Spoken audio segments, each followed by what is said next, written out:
اعوذ باللہ من الشیطان الرجیم بسم اللہ الرحمن الرحیم السلام علیکم ورحمۃ اللہ وبرکاتہ۔ کہتے ہیں کہ انا سے باہر آ جاؤ، میں سے باہر نکل آؤ۔ چلو ذرا غور کرتے ہیں خود پہ،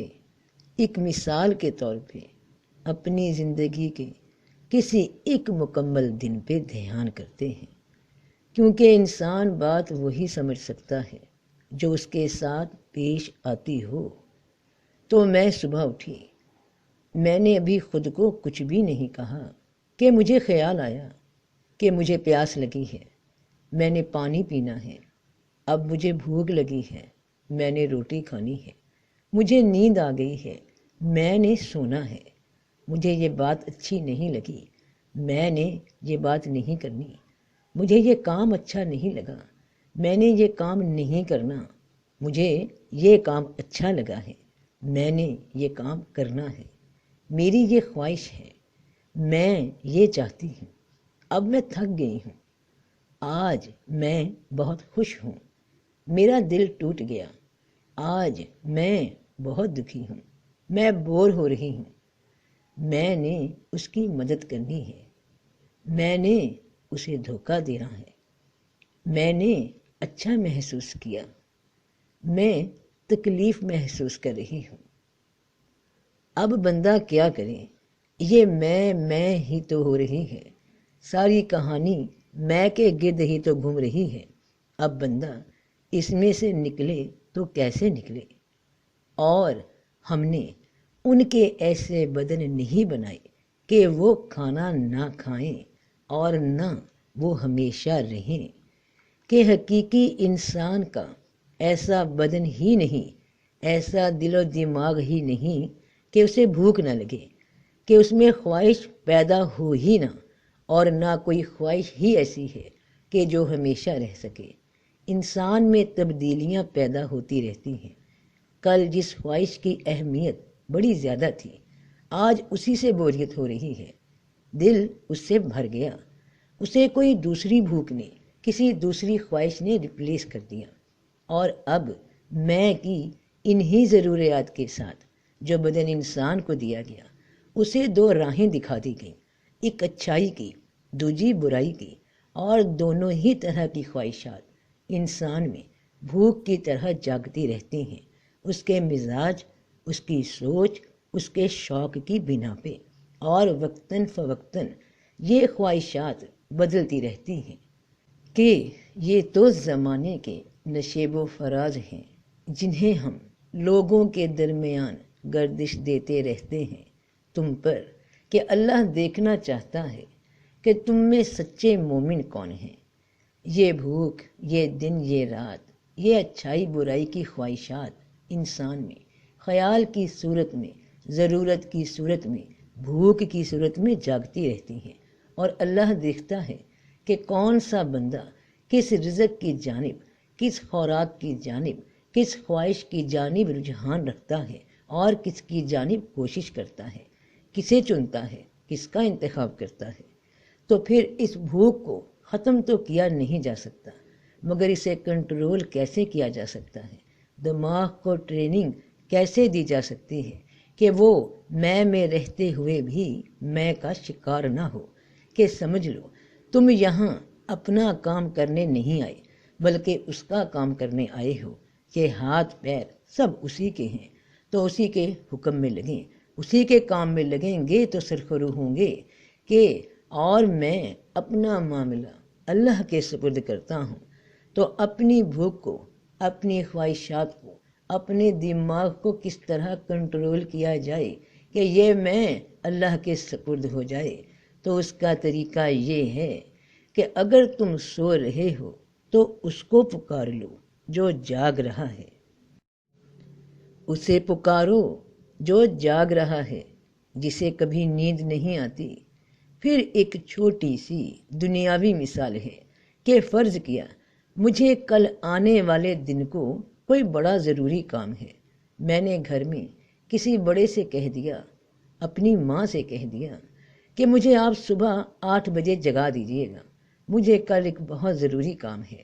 میں یہ کہہ کر سو گئی۔ اب صبح ہوئی اور ماں مقررہ وقت سے آدھا گھنٹہ پہلے اٹھاتی ہے، پھر دیکھتی ہے کہ اٹھی نہیں تو 15 منٹ رہ گئے، اب پھر اٹھاتی ہے کہ اٹھ جاؤ 8 بجنے والے ہیں۔ میں ابھی بھی نیند کی غفلت سے دوچار ہوں، اور 8 بجنے میں جب صرف 5 منٹ باقی ہیں تو پھر ماں قریب آ کر جسم کو ہلا دیتی ہے کہ اٹھو، وقت تھوڑا رہ گیا، 8 بجنے والے ہیں۔ میں تمہیں 7:30 بجے سے جگا رہی ہوں۔ اور اب اس زور سے ماں نے جھنجھلایا کہ آنکھ کھل گئی۔ وہ جو نیند کی غفلت کی کیفیت نے دل و دماغ کو گھیر رکھا تھا وہ ایک دم سے ہٹ گئی۔ اب ذرا اسی ماں والی ڈیوٹی کو کچھ دیر کے لیے اپنے دماغ کو سونپ کر دیکھو۔ کئی بار زندگی میں ایسا ہوتا ہے کہ کل کسی آنے والے دن کی ایکسائٹمنٹ انسان کو بہت ایکٹیو رکھتی ہے۔ ہم کسی کام کو بہت ترجیح دے رہے ہوتے ہیں، اس کام کے ساتھ ہماری کوئی غرض، کوئی خوشی، کچھ نہ کچھ حاصل ضرور جڑا ہوا ہوتا ہے، اور اس کے نہ ملنے کی سوچ تک ہمیں بے چین کر دیتی ہے۔ تو ہم خود کو یعنی اپنے دماغ کو، شعور کو وہ بات بار بار یاد کے ذریعے یاد کرواتے ہیں کہ ہمیں یہ کام لازمی کرنا ہے، اور اس کام کی ترجیح کی وجہ سے ہمارا دماغ اس دن صبح 8 بجے جاگنے پہ اندر ہی اندر ایکٹیو ہو جاتا ہے۔ اور پھر جس طرح ماں جگا رہی تھی کہ پہلے خود ہی 7:30 بجے آنکھ کھل جاتی ہے کہ کسی نے جگا دیا، تم خود ہی اٹھ گئے، ذرا سی ابھی نیند کی سستی غالب ہو تو پھر ایک دم آنکھ کھلی تو دیکھا کہ 8 بجنے میں بس 15 منٹ رہ گئے، اور پھر ذرا دیر کو اونگھ آ گئی کہ سامنے گھڑی نظر آئی کہ بس 5 منٹ رہ گئے۔ تو اب یہ ماں کی طرح جگانے والا تمہارے ہی اندر کون ہے؟ یہ احساس ہے اس کام کی اہمیت کا۔ یہ احساس ہی وہ پاور ہے، وہ طاقت ہے جو تمہارے دماغ کو کنٹرول کرتی ہے، اور دماغ کو وہ کنٹرول کرتا ہے جس کو کبھی نیند نہیں آتی، جسے کبھی اونگ نہیں آتی، وہی ایکٹیویٹ کرتا ہے تمہارے دماغ کو، اسی جانب قوت دیتا ہے جس جانب تمہاری سوچ ہے، تمہاری سوچ کی اہمیت ہے۔ اور جو ہمیشہ جاگ رہا ہے وہ تمہارا رب ہے، جسے نہ نیند آتی ہے نہ اونگ آتی ہے۔ اب ذرا باریکی سے اور بھی اس بات میں اترنا کہ تمہارا دماغ یعنی تمہارا شعور تب بھی جاگ رہا ہوتا ہے جب تم سو رہے ہوتے ہو۔ گویا شعور کا کنیکشن سیدھا رب کے ساتھ ہے۔ شعور ایک مکمل پیکج ہے، خواہشات کا، اچھائیوں کا، برائیوں کا، ہر عمل کے خیال کا، تمہارے رجحان کا، یا یوں کہہ لو کہ یہ ایک گودام ہے جہاں یہ سب چیزیں محفوظ ہیں تمہارے مزاج کے مطابق۔ تم نے اپنے دماغ کو کہا اپنی احساس کی زبان سے کہ مجھے صبح 8 بجے جاگنا ہے۔ یہ احساس اس لیے قائم ہوا کہ تمہیں اس کام کی اہمیت بہت زیادہ ہے، اس کا شوق بہت زیادہ ہے، اسے کر گزرنے کا جذبہ بہت زیادہ ہے۔ اس کام سے بڑھ کر تمہارے دماغ کی ڈائری میں اور کوئی کام درج نہیں، بس ایک ہی جانب توجہ ہے۔ تو تم نے اس احساس کی بنا پہ اپنے دماغ کو احساس دلا دیا کہ تمہیں جاگنا ہے، اور دماغ نے تمہیں 8 بجنے سے پہلے پہلے ہی وقفے وقفے سے بیدار کرنا شروع کر دیا۔ یعنی تم تو سو رہے تھے اور کوئی تھا جو جاگ رہا ہے، جس نے تمہاری یہ بات سن لی اور تمہیں یقین تھا کہ تم جاگ جاؤ گے۔ اب جگانے والی ماں تھی، تمہارا ہی دماغ ہے یا ان کے پیچھے رب ہے؟ کیونکہ ہر انتہا رب تک جاتی ہے، وہی اسباب بناتا ہے انسان کے اس کی نیت اور کوشش کے حساب سے۔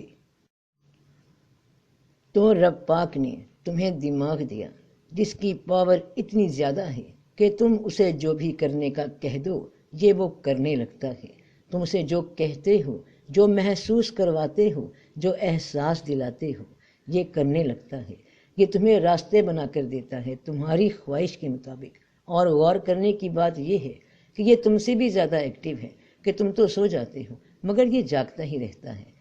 تمہاری اس خواہش کے ساتھ، اس ارادے کے ساتھ جو تمہاری نیت میں بن چکا۔ تم نے اپنا ارادہ، اپنا خیال، اپنا مقصد، اپنا عزم، اپنا شوق، اپنا رجحان اس دماغ کو سوتے وقت سونپ دیا اور تم سو گئے، یعنی تمام معاملات اپنے تم نے دماغ کے حوالے کر دیے۔ تمہارے ظاہری حواس سب سو گئے، نہ تم نے پھر ذہن لڑایا، نہ ہاتھ پیر چلائے، نہ تم کہیں دیکھ رہے تھے اور نہ کچھ سن رہے تھے، تم سو گئے اس یقین کے ساتھ کہ اب جو ہوگا وہ دماغ وہ میرا شعور کر لے گا۔ تو ذرا سوچو کہ جاگنے والا تمہارے اس دماغ کو قوت دے رہا ہے، تمہاری ماننے کی تو کبھی درمیان سے دماغ کو نکال کر ڈائریکٹ اپنا آپ اس کے حوالے کر کے دیکھو، وہ جو کرے گا تمہارے ساتھ اچھا ہی کرے گا۔ دنیا کی زندگی میں انسان سو رہا ہے، اپنے رب سے بولو، اس سے کہو کہ اے میرے رب، اے میرے خالق، میں سو رہی ہوں، کل ایک حقیقی صبح آنے والی ہے، اس کے آگے قیامت کا دن ہے، مجھے اس سے پہلے جگا دینا کہ میں تیری خیر سے لیٹ نہ ہو جاؤں، کہیں سوتے ہی نہ رہ جاؤں اور یہ خوش نصیبی کا موقع پھر ہاتھ سے نکل نہ جائے۔ ہم میں سے ہر کوئی چاہتا ہے کہ وہ خیر میں داخل ہو، جنت میں داخل ہو، تو اس کے لیے مقررہ وقت سے پہلے اٹھنا ہوگا۔ تو میرے رب، میں نے تجھ پہ یقین کیا، میں نے تجھ پہ بھروسہ کیا، میں بے حس ہو گئی اپنی میں سے، میں سو گئی اپنی آرزوؤں سے، میرا کوئی ظاہری حواس اب اپنی مرضی سے حرکت نہ کرے گا۔ تو جیسے چلائے ویسے چلنے کو تیار ہوں، تو نے جیسے حکم دیے اب میرا جسم ان کے مطابق حرکت کرے گا۔ اے میرے رب، جیسے تو مجھے نیند کی حالت میں کروٹ دیتا ہے، تو مجھے سانس دیتا ہے، تو مجھے زندہ رکھتا ہے، مجھے محفوظ رکھتا ہے بلاؤں سے، کہ میں تو سو رہی ہوں، مجھے کیا معلوم کہ کوئی مزید جانور مجھے اس حالت میں کاٹ جائے، میں تیرے بھروسے سو گئی کہ تو ہے، سب دیکھ لے گا۔ تو دنیا کی زندگی میں اپنا آپ تیرے حوالے کر دیا، اب میرے حواس تیری مرضی کے حوالے سے استعمال ہوں گے۔ میں ان ہاتھوں پیروں سے اب بری و ذمہ ہوں جو کل تیری بارگاہ میں بولنے والے ہیں، گواہی دینے والے ہیں، میرے حق میں یا میرے خلاف۔ تو میں انہیں تیرے سپرد کرتی ہوں، جو تیری چاہت وہ میری چاہت، جو تو حکم دے گا میں وہی کروں گی۔ یہ ہاتھ پیر ویسے ہی استعمال ہوں گے اور اتنے ہی استعمال ہوں گے جتنا تیرا حکم ہے، جتنی تیری رضا ہے، میری میں اب کچھ نہیں۔ تو نے مجھے پیدا کیا، تو ہی میرا خالق ہے، تو نے ہی مجھے حرکت کرنے کو پاؤں دیے، تو نے ہی مجھے عمل کرنے کو ہاتھ دیے، اور اب میں تیری مرضی کے خلاف کیسے ان ہاتھوں اور پیروں سے کوئی کام لوں؟ یہ تیرے ہی ہیں، تو ہی انہیں قوت دیتا ہے، ورنہ تو یہ سو رہے ہیں۔ تو اے میرے مالک، میں نے اپنی میں تیرے سپرد کی، جیسے تو مجھے خواب میں زندہ رکھتا ہے اور میں تیری مرضی کے مطابق بنا کسی رکاوٹ کروٹ بدلتی ہوں، اسی طرح دنیا میں جاگنے کی حالت میں بھی میں اپنے آپ سے بے نیاز ہوئی، بس تو مجھے اب جگائے رکھنا، چاہے خوشی کے ساتھ جگا، چاہے غم کے ساتھ جگائے رکھ، بس تو اپنے قریب رکھنا، میں تو وہ کروں گی جو تیری چاہت ہے۔ میں نے اپنے دماغ کو اب اس احساس کے ساتھ سگنل دینے شروع کر دیے، اب یہ وہی کرے گا جو میرا ارادہ ہے، میری کوشش ہے، اور اس میں برکت، اس میں قوت میرا رب پیدا کر دیتا ہے انشاءاللہ۔ تو میں نے اپنا آپ تیری بارگاہ میں حاضر کر دیا، چاہے جاگ رہی ہوں چاہے سو رہی ہوں، جب عمل ہی تیرے حکم کے مطابق ہوں گے تو خوشی غم برابر، اور زندگی اس مقام پہ جہاں زندگی کا رنگ ایک ہی ہے وہاں جا ٹھہرے گی، جہاں دماغ کا شعور کا اثر رنگ نہیں بدلتا، جہاں دماغ کا شعور کا اثر رنگ نہیں بدلتا۔ یہ رنگ تب ہی بدلتا ہے جب اپنی میں رب کے حکم سے ٹکرا جائے۔ تم دماغ کو بس اپنی کسی نیک خواہش کی اطلاع دے دو، نیک ارادے کی راہ بتا دو، اسے بتا دو کہ کل جاگنا ہے، قیامت میں جاگنا ہے، تو آج ہی بیدار کر دے، آنکھوں والے ہو کر اٹھنا ہے۔ یہ تمہیں تمہارے خیال کی جانب قوت دے گا اور راستے بنا دے گا رب تعالیٰ کے حکم سے۔ تو سب کا بھلا، سب کی خیر، جیتے رہو بہن بھائیوں، بیٹے بیٹیوں، فی امان اللہ۔